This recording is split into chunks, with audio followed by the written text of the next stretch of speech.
Hello, everybody. I'm Brandon Elrich. My publication is Brandon Elrich is So Gay. And I'm here today He is with, so gay. I'm okay with it. I'm here today with the poet Miranda, or just Miranda, I guess. But on Substack, it's the poet Miranda. And Yeah. is that what you go by on you have a YouTube channel? Yeah, all of my online stuff is the poet Miranda. So I've got Okay. YouTube, TikTok, Instagram, Substack, and then I host my blog through Beehive now. I moved Oh, it right. over from Substack, but it's thepoetmiranda.com. Okay. And I'm guessing on there you write like fiction, nonfiction stuff, or no, I'm just kidding. I mean, I would assume most of it's like poetry, right? There's some poetry. Yeah, yeah. Um, yeah, so I share poems that are original work. Um, I also occasionally read, do readings of poems from the public domain. Oh, yeah, So those are going to be like 100 years old or older.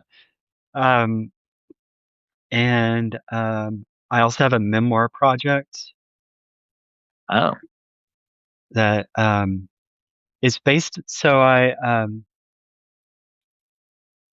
whenever I started my transition, I created a playlist of songs that had always kind of like hit me in that spot emotionally, like either um connected with the dysphoria that I experienced growing up or with like gender euphoria, which is the good part. yeah. um so I created this playlist and um and then I was like, well, I want to um share my story, share my experiences as a trans woman in some way. But I didn't want to just be like, here's the autobiography. When I was 3, this thing happened. Yeah. Um, so I was like, oh, I'll use the my mixtape and um, do the like each post from that is a single. So I'll have like a song for the A side, a song for the B side, sometimes a bonus track, and I'll just write about something that like that song spurs at the moment that I'm writing.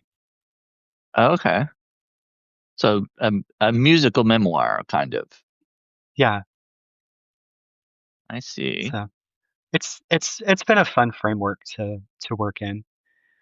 And then like we were talking about before we went live, um, I have a new project on the blog, and that is I'm calling it Miranda's Mailbox, and it's me writing open letters to different Okay. organizations, notable people.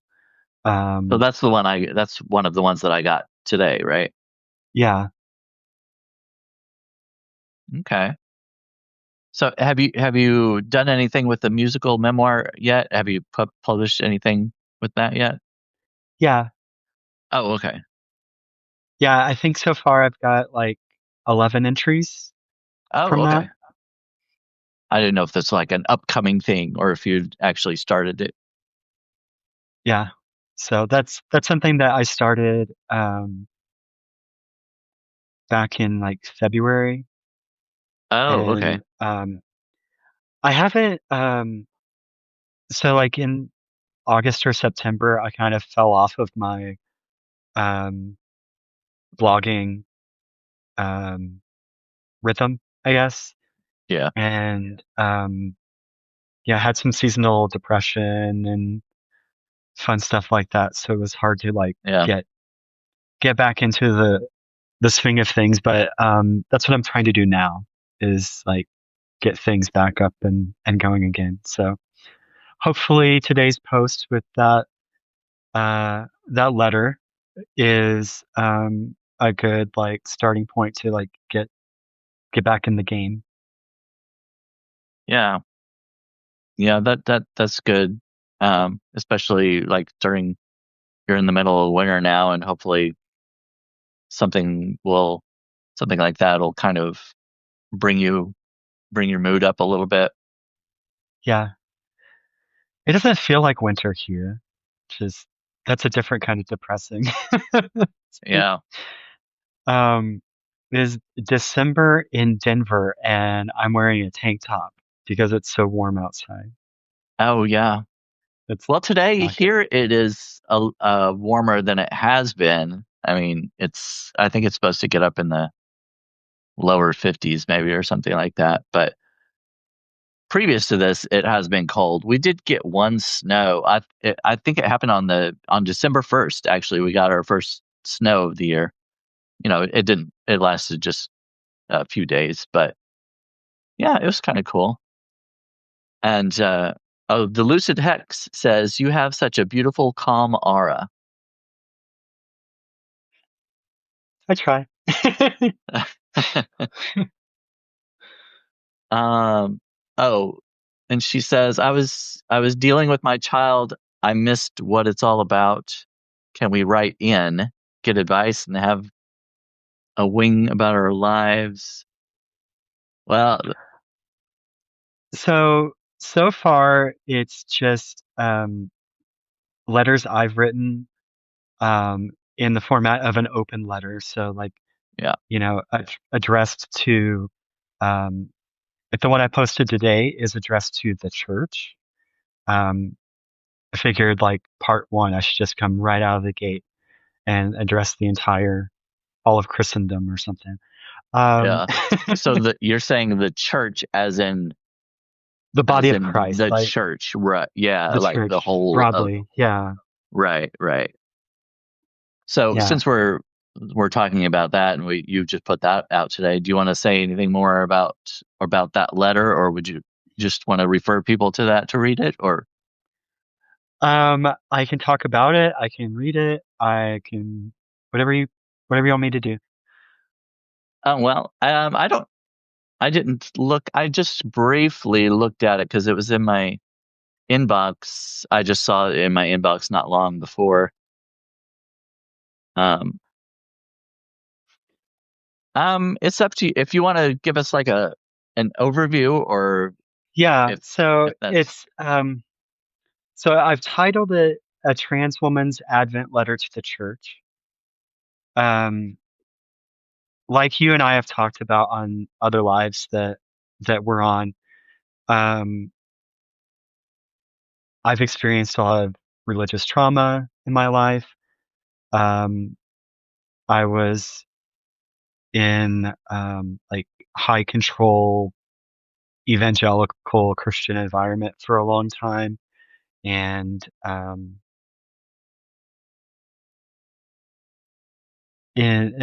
like the church always made me feel broken because of my feelings of being trans. Um, so I had to unpack a lot of stuff before I could even like get to a point where I could come out. Um, but even though I'm not active in a church anywhere, um, I still have to deal with religious trauma all the time because most of the threats that I get, most of the people who call me slurs, most like online and in person both. Um, you know, most of those people are conservative Christian people. yeah, And as we were like coming up to the holidays, I was thinking about how um, when I was involved in the church, um, I always loved Advent, the season leading up to Christmas. Like, right, you know, Christmas is the main event or what, like whatever, but like so much of that gets lost in the consumerism and Yeah. um, all of that kind of stuff. But like Advent is supposed to be about anticipation and hope and peace and love and like thinking about this idea that of a God who would love us enough to like become a person and experience what we experience. Like um and I still think that's a beautiful idea. Right. Um but um yeah, so I thought that Advent was a good occasion to be like um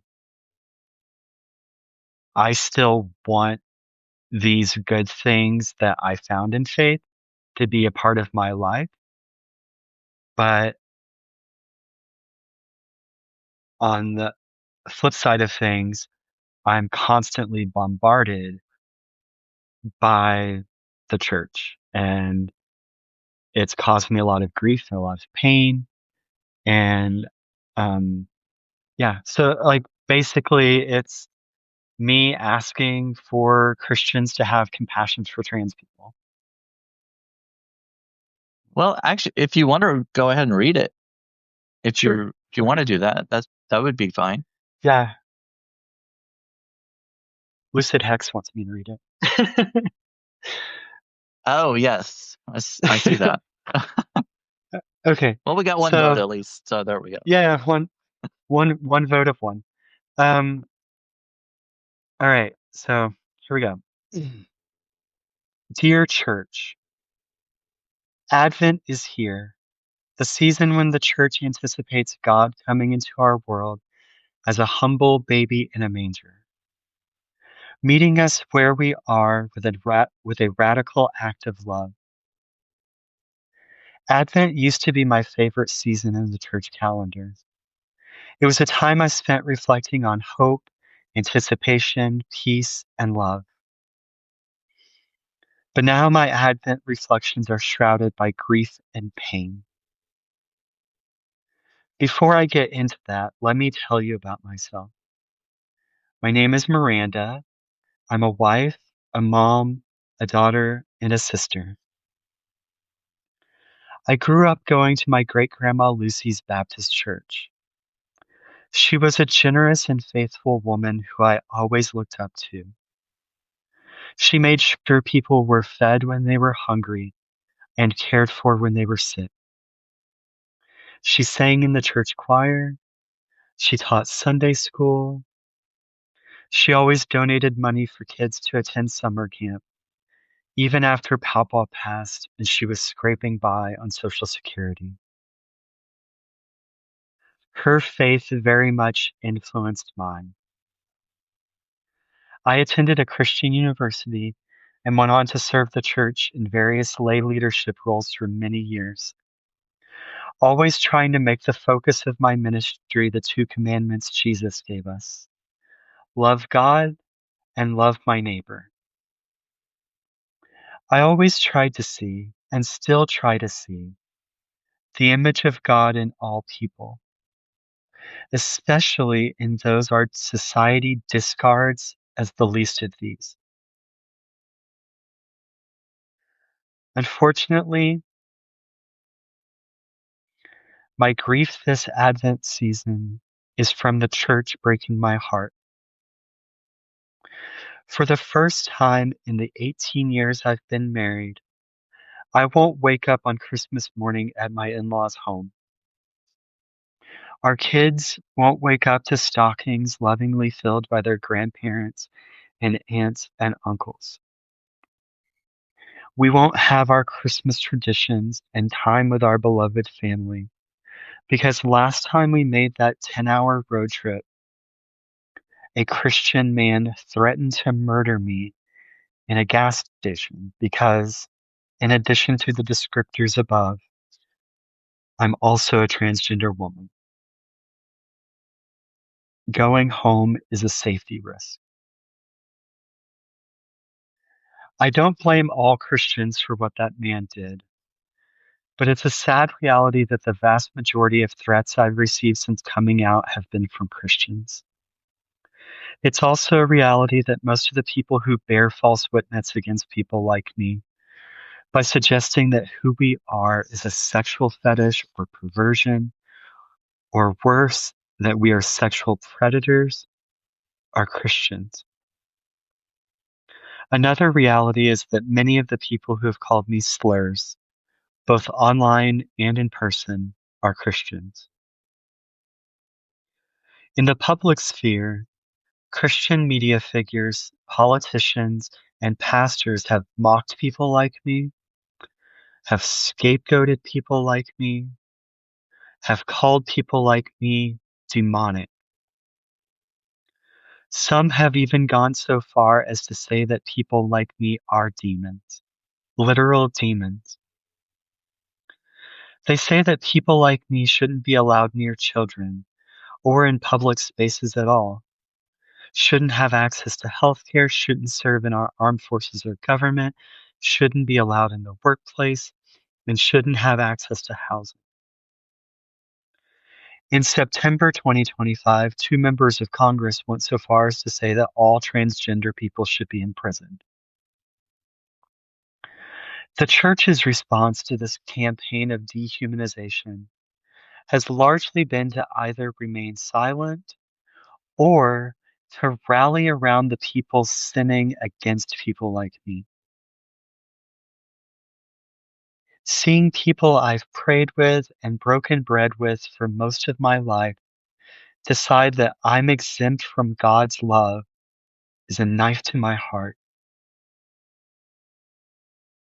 Get to know transgender people, not through the lens of media and politics, but through the eyes of Christ. Listen to our hearts. Listen to us talk about the paths we've walked. Rejoice with us when we rejoice, and mourn with us when we mourn. We aren't demons. We don't have a nefarious agenda. We're people. We're children of God. We're children of God, just like you. I hope you can find a place in your faith for a God who's creative enough to mold jars of clay like me. With love, Miranda.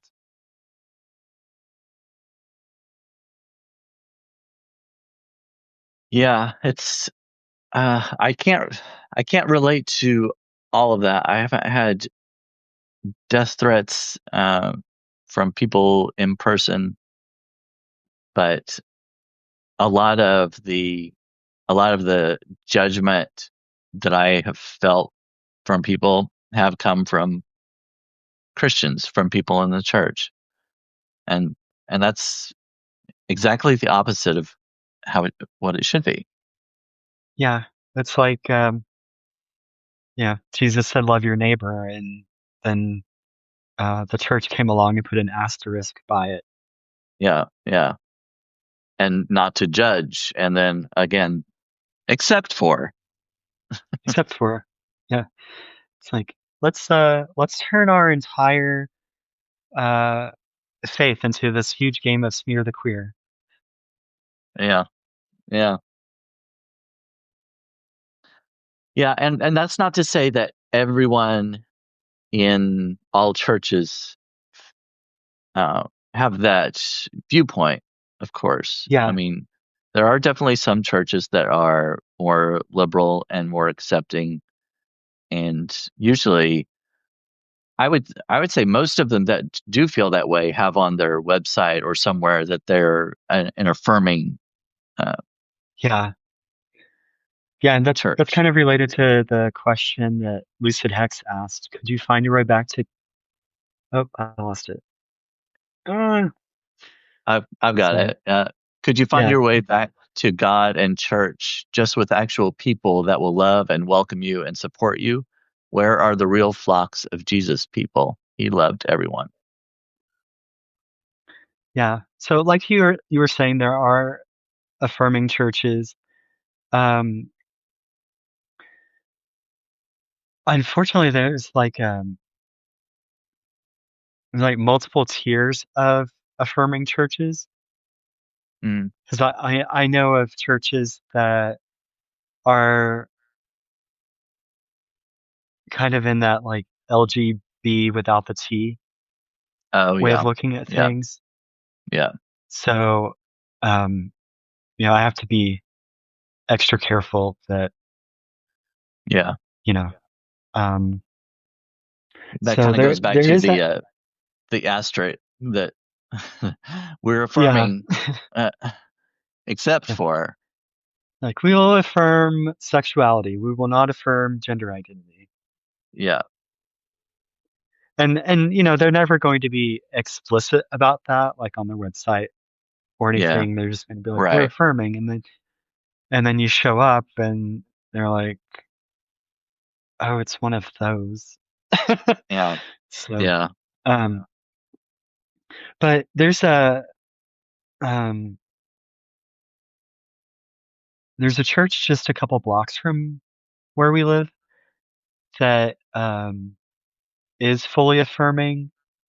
They're an ELCA church, Evangelical Lutheran Church of America. That's one of the more liberal denominations. Oh, okay. Um, so that church has a good reputation, and we're planning to go to a Christmas service there and just kind Oh, of okay. check out the vibe and Yeah. see if we want to go there more often. Um, like I don't want to get into like a conversation about like what my beliefs are, like because that's Oh, a yeah. whole journey, right? Yeah. Um, but I do miss, and my wife misses, and our kids miss having that kind of community and like Right. that place to go. And so, um, yeah, Yeah. hopefully I, that's a good spot. yeah. So is that the first one that you will have been to for a while? Yeah. Um, first one since transition. Um,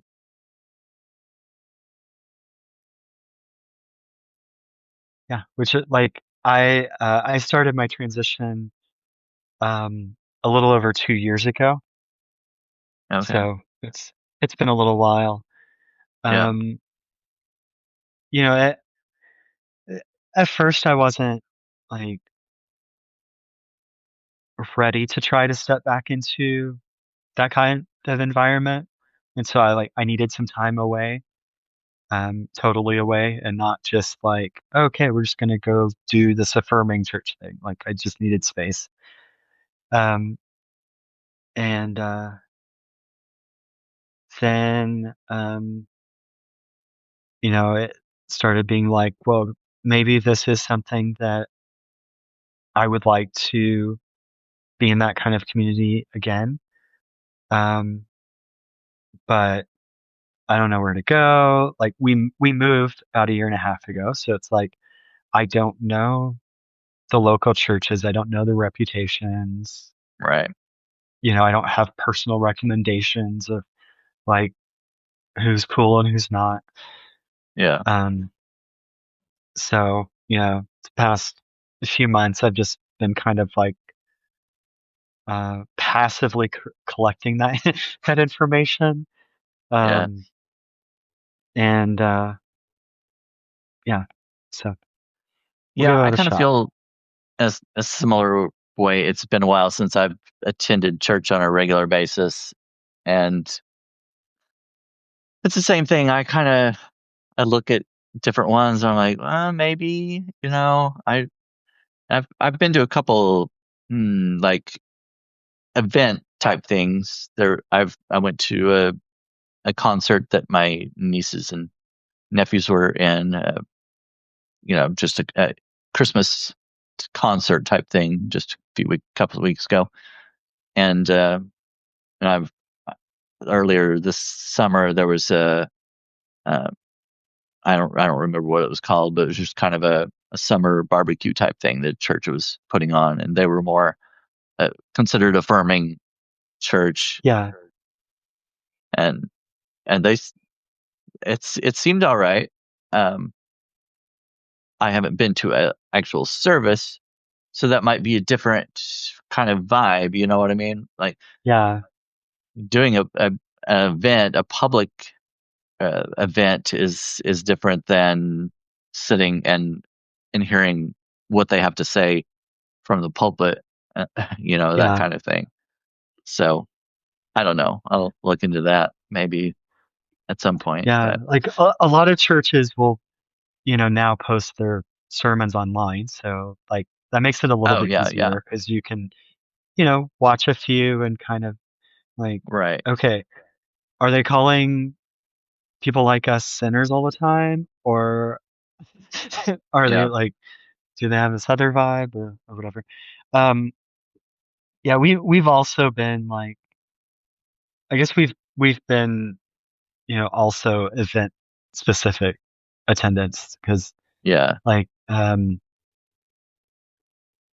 we live in Denver. There's, Red Rocks Amphitheater over in, Morrison, in the foothills of the mountains.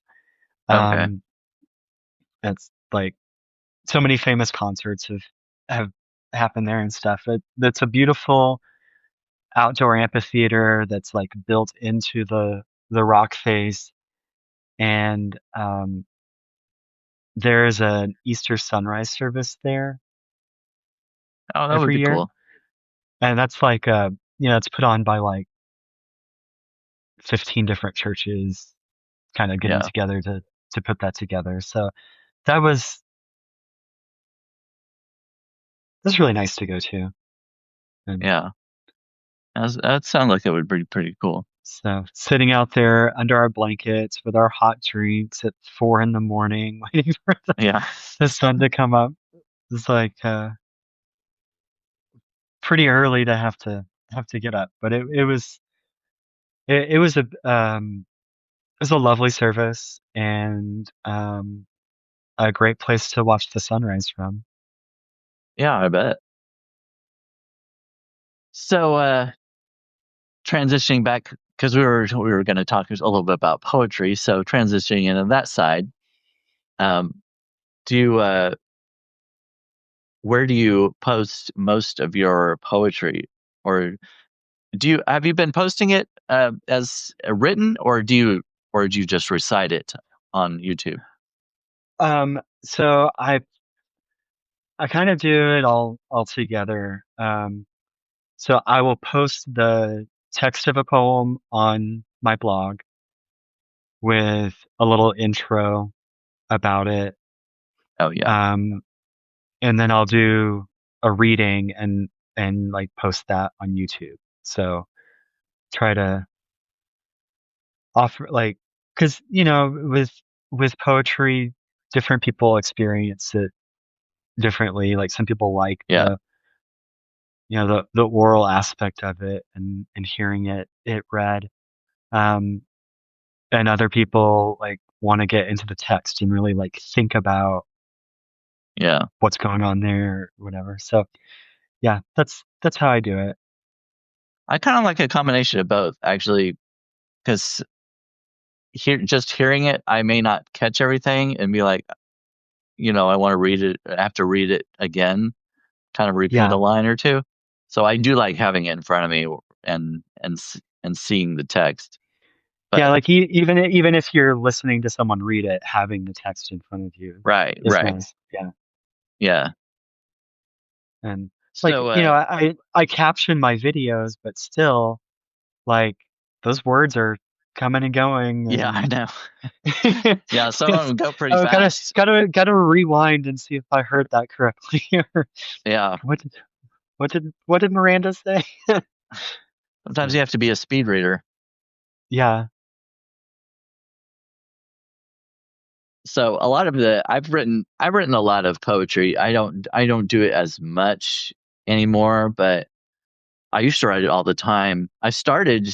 Uh, I started with my own blog, and I would post a lot of fiction and poetry. I was part of a group there also before I moved to Medium. I had a blog on WordPress, still have it, but I don't post anything new there Right. almost almost never.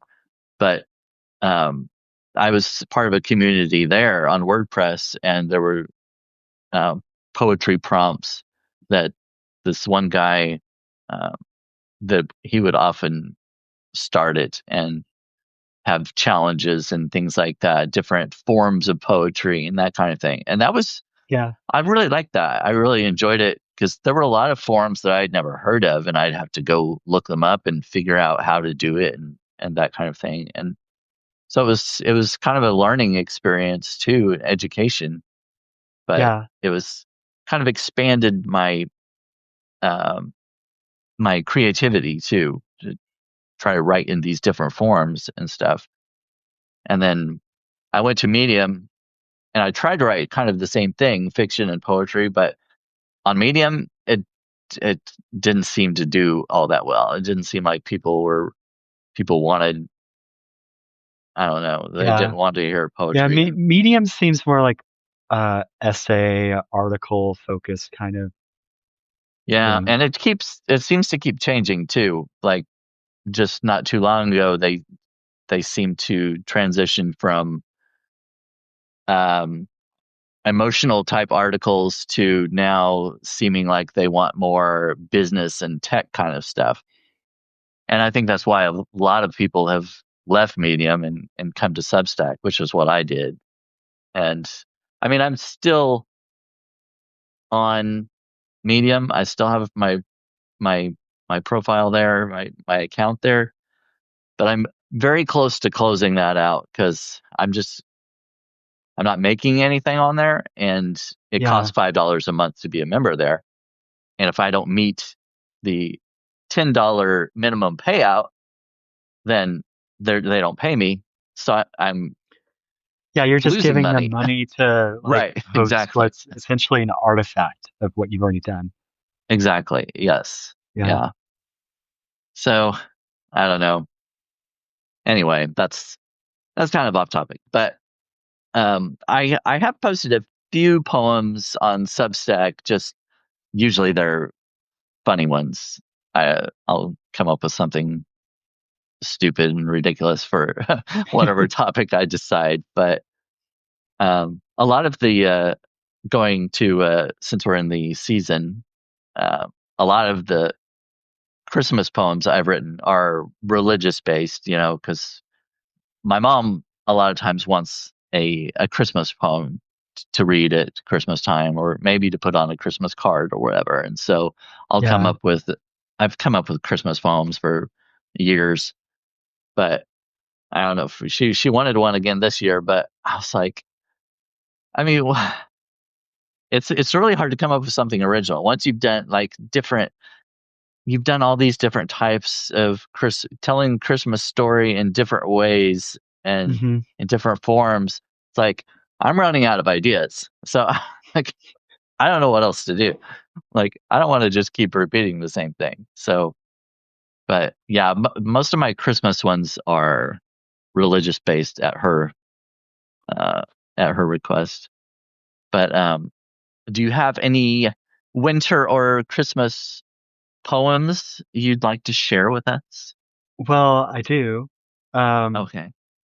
so I included this poem with the letter that I read earlier. Oh, okay. Um, because it's a poem that um I started writing a little bit before Christmas last year, um, based on some threats that I received. Um, I was like, oh yeah, I'm gonna write this poem that's kind of a juxtaposition between like threats I've received from Christians and what Christmas really means. Okay. Um, and so Uh, it's the first draft was I included so many things that had been said to me that it was just like a completely vulgar poem. Like Oh, yeah. I couldn't even read it. And that's I don't know, that's kind of a weird irony is that like someone will um call me a pervert and then follow it up with like things that I don't consider repeatable. Like, if I'm Right. the bad Yeah. one, Yeah. why are you the one who's saying like all of these disgusting things about my Yeah. body or whatever? Um, anyway, so after we got back from our Christmas trip, I kind of found my way into um what I wanted to do with the poem. Um, yeah, so I'll read it for you. All right. This is called Christmas 2024. This year, as I listen to the timbre of my father-in-law reading Luke 2, the Christmas story, before the donkey even delivers Joseph and Mary to that full inn in Bethlehem to be rejected, I go to the fields and wait with the shepherds. I have questions to ask that coming angel, and I need to hear the chorus sing peace that night. Their voices don't tell me join the 41% like the megachurch worship leader did. I want to walk with the faithful shepherds when they see the lowly child, but Angel still hasn't answered whether the deacon at the coffee shop was right. Will he watch from heaven as God heaps coal onto freaks like me? I think about all those pastors. I don't even know how many so far, who've threatened to ram their staffs into my, excuse me, I refuse to illustrate their unholy sermons any further. But I still beg to know why I, lowly trans woman, am the one declared demon. Angel, can you ask the baby laying in the manger's gold straw? Can he speak yet? After 2,000 years, is he ready to tell them the person I am is not the sin he was born to save the world from?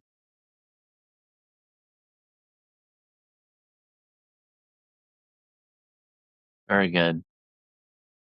I've read that. You Yeah, posted it somewhere before. I posted it before. Um, Okay. But like, it fits with your Advent letter, though. yeah. So I, I made some small edits to the poem because Okay. I'm kind of an obsessive editor. Yeah. Sometimes Yeah. to my detriment. But like, I felt like the previous time I posted it, there were like a couple of awkward line breaks. Um, Oh, and so okay. I like tried to clean up some of the phrasing, but yeah. So there it is Yeah. again. Yeah. I recognized some of the lines from it. I was like, I know I've heard this before today. Yes. And I can share more poems if you want me to. I don't have any more Christmas stuff or holiday stuff. Oh, The that's all only other right. I mean, The only other holiday poem I have is a Halloween poem. I oh no, it wasn't a poem. Oh, on Halloween night, I did a live video where I read a couple of original short stories, and then I recited The Raven by Edgar Allan Poe. And I was dressed. I put on makeup and dressed Halloweeny and all this kind of stuff. But um, yeah, that the AI, makes the your clips automatically. And one of the clips from that it just really took off. Everybody was like liking it and stuff. And I was like, maybe I need to do this more often. So Yeah. I'm kind of I'm kind of looking at maybe doing some more short stories and stuff, but maybe not publishing them written on my blog, but maybe just doing, Just doing a the reading. reading. Yeah, Yeah. yeah. But Yeah, I've been thinking about like I have a pretty good following on TikTok. oh yeah. Um so I've been thinking about and I've been a guest on a lot of other people's TikTok lives. Oh, okay. But I've been thinking about doing um some TikTok lives where I read some poetry.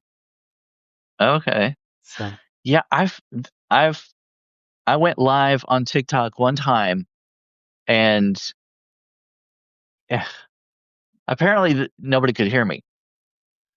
I was oh, I didn't know what was going on, but I was by myself, and then it was suggesting to invite somebody to go live with me, and I went on with somebody, and they kept saying, "I can't hear you. I don't I." So I put away my earbuds, and that didn't work, and I don't yeah, it's know like what. you're like looking for a hidden mute button somewhere that's been activated. And Yeah, it's it's like, and I so that was my that was has been my one and only experience going live on TikTok. But I've watched a bunch of them, and I don't know. I don't have a big following on there, but and I post my clips from Substack and stuff. But anyway, well, I have one okay. that I'll share. I don't it's not a very long one, but it's called Jealous Winter. Winter is a most jealous season. Ask her why, she won't give a reason. Her snowflakes are intricate and small, yet together they cover all, erasing all evidence of summer or spring, a blanket of white over everything. Her sister Autumn assists her by bringing the leaves to the ground to die. Summer has nothing, she remarks, but a day of noise and fireworks. I have Hanukkah, Kwanzaa, Christmas, and all the gifts gives us. She boasts of New Year's and Valentine's Day until the snow starts melting away. Then green grass begins poking through. She tries to stay with a frost or two. Spring brings forth the warmth of the sun, and all too soon winter is done. Errant snowfalls may be allowed by spring, but summer comes melting everything.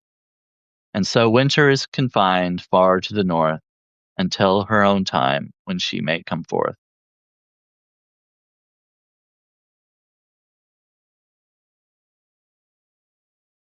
So there we go. I like that. I it makes me even more sad that we aren't having a proper winter in Colorado yet. Oh yeah, yeah. No snowfalls. I'm sure you will. I mean, Colorado, you've got to have snow.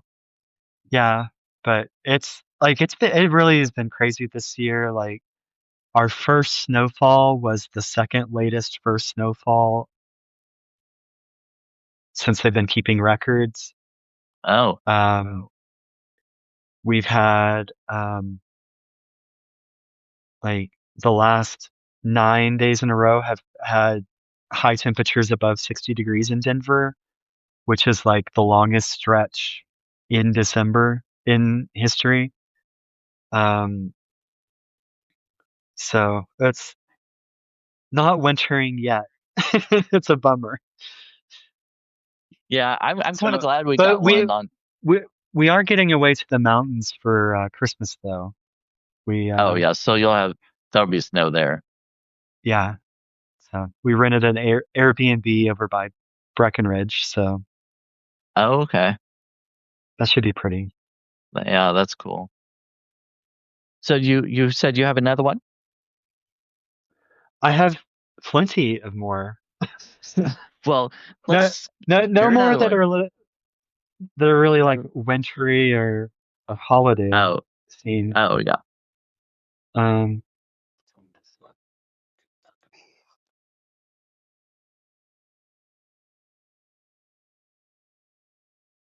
I posted one a couple weeks ago called Rowan Winter. So if anybody wants to go read that, they can.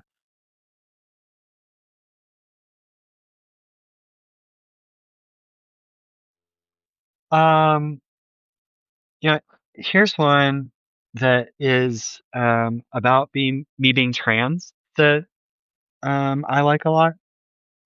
Um, so one of the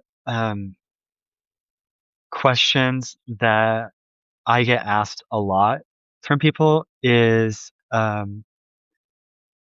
like, when did you know that you're trans? Yeah, And like, that is kind of a complicated, like, it's a simple question, sort of, but it's also really complicated to answer right. because it's like, well, I didn't come to terms with it until my late 30s, and I came out when I was 39. Um, and now I'm 42. I feel totally like secure in who I am as a person. Um, but now I can look back and see all of these like Yes. breadcrumbs, you know. Yes, yes. Um, so I was trying to figure out a way to talk about that, and it came to me in a poem. And yeah, so here you go. Selfies in a rearview mirror. She sits in the parking garage, already running late, and frames her face in the rearview mirror. She takes her selfie. Her eyeshadow turned out good on the third try. She looks in to see behind her to who she's always been, to when she clutched Raggedy Ann, to when she told her mom, I don't want to be the little brother anymore, to when she tumbled across the front lawn after her sister taught her cartwheels. She wanted to turn over and over until she stuck the landing herself. To when her sister's friends experimented with her hair and makeup. To them, she was a mannequin. To when she dressed up as a girl for Halloween, for fun. She came alive in her uncostume. To when she lifted her hands at church camp and pleaded. She spent years, decades, pleading for this thorn to be removed. To when she wore tails in the spring because she couldn't wear a white dress. To when her children called her dad. She tried to be a good father despite the distance within. To when she found something like a woman's courage reflecting back to her. She adjusts the rearview mirror and pulls forward onto the gray city street.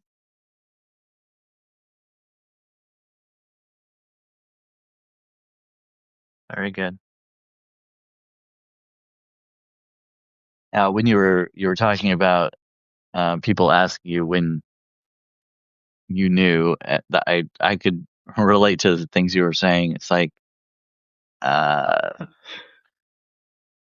I didn't accept it, I didn't admit to it or acknowledge it, but like you said, looking back, I Yeah, can see like kind of the first time I maybe could have known if I would have had the capacity to uh, understand it. You know what I mean? yeah. Like, we didn't really have, like, when we were growing up, we didn't really have the language to describe these kinds of feelings. Yeah, Um, and like, I grew up in a town of, um, it was like a big small town because it was the county seat. Um, yeah, but it was a town of like 10 or 12,000 people. So, yeah, big enough for like the high school to be pretty good at football and yeah. baseball and like those those were the important things. Oh Um, yes. The same was same with mine. yeah, Football and basketball were everything. yeah. And so we had like there were, I don't know, half a dozen people who came out as gay or lesbian or bi in high school, and they were treated like shit because of it. Yeah, And so, the rest of us were still in the closet, like, we don't yeah, want that fate to befall us. right. Um, and there was like the only trans representation was, shit like Jerry Springer. Yeah, yeah, Um, there was one trans woman in our town that I knew of, and like she, like I met her at the laundromat one time when I went with my mom to do the laundry. Um, and it was like she was really clocky, like she had a little bit of beard shadow and pretty broad shoulders, but was dressed in um feminine clothing and like this big fur coat. And at the time, like I was like 7 or 8, I think. And so I asked my mom, like, why does that woman have a beard, or some yeah, question to that effect. And yeah, um and like my mom's explanation then would work great now if anyone would like listen to it. It's like, well, some people are born as a boy but feel like in their heart they're really a girl. And like that was that was it. There was no like judgment there. But I knew because I had seen that same woman like walking down the street downtown or whatever, that other people made fun of her. yeah, Like my some of the guys like I played soccer with um mentioned her, and like that's the context in which I learned a lot of anti-trans slurs, was them making fun of this random person. yeah, And so my feeling of um like when I first met her when I was so young, and then whenever I would like see her around, um I always felt so connected to her. And but like I couldn't figure out I couldn't articulate why. It was like Yeah. I There's feel just drawn to something this about person, yeah, like I have something in common with this person, but yeah. yeah, Yeah, I attended a very rural school and we didn't have anybody that came out at all and um nobody even in the town or anything that I knew of. I mean, we had uh very few black people. We had maybe a couple in our whole school at the time when I was in high school. And but when I was in college, there was a trans woman that opened a small cafe, and that was a big deal, you know, yeah, because the local newspaper put it on the front page, and they were kind of promoting her and the shop and everything, the cafe. yeah, But from what I heard, a lot of people were boycotting the cafe. You know, they refused to go there and stuff. And she eventually went out of business. You know, she yeah. couldn't sustain it, which it's really sad. But that was a reality for that kind of town. But Yeah, you always hope that like, if I'm out here as a representative for my community, then hopefully like people will see my humanity and soften their stances or whatever, yeah, or at least be willing to eat in my cafe. right, But right, um, but sometimes you can't break through to yeah. enough people for that to matter. And I mentioned that story in the article about Trans Awareness Week, and I said, she went out of business, but it had nothing to do with her broccoli and cheese soup, you know, which that's I don't know, it's just kind of ridiculous. But well, we're approaching the hour, um, kind of ending on a sad note, I guess. But that's Well, kind of a reality, I guess, really. yeah, and like um so many of my poems have like a sad tone to Yeah. them. Um and it's kind of weird. It's because like I can't actually write things very well when I'm sad, but when I'm happy, I can look at the sad moments and write about it. Oh, And okay. so, you know, like I have all these sad poems that I've been able to write because I was able to get away from what was bringing me down. But, Okay. now Well, that's now I interesting. now I read poems that make people cry. Yeah. That So, you've written while you were happy. yeah. Yeah. I have several, not all of mine are sad or depressing or whatever, but I have a lot that are. And I never really thought about the mood that I was in while I was writing. Usually it was during kind of a depressive episode though. Those type of poems. But yeah. So do you feel like you have kind of a any kind of muse that comes to you and gives you ideas? Yeah, so I have a habit of um working within what I call imagery sets. So what I like right now I have two book manuscripts that I'm working on.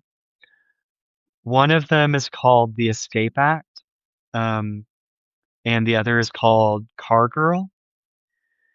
So where those came from and how this like image set concept works is that when I was in grad school, I was looking for a way to pull together, and I did an MFA in creative writing. So I needed my thesis to be a book of poetry. Okay. And so I had up until that point just kind of random ass poems about whatever. um, but I needed some kind of unifying concept. And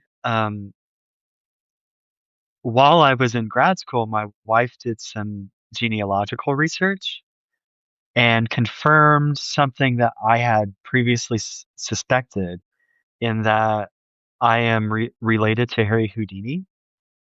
Oh, So after that's I found cool. that out, I started thinking about like vaudeville and magic shows and escape acts and I thought you were going to say, started as soon as I found that out, I started putting myself in straitjackets and drown, getting inside a coffin or stuff like that.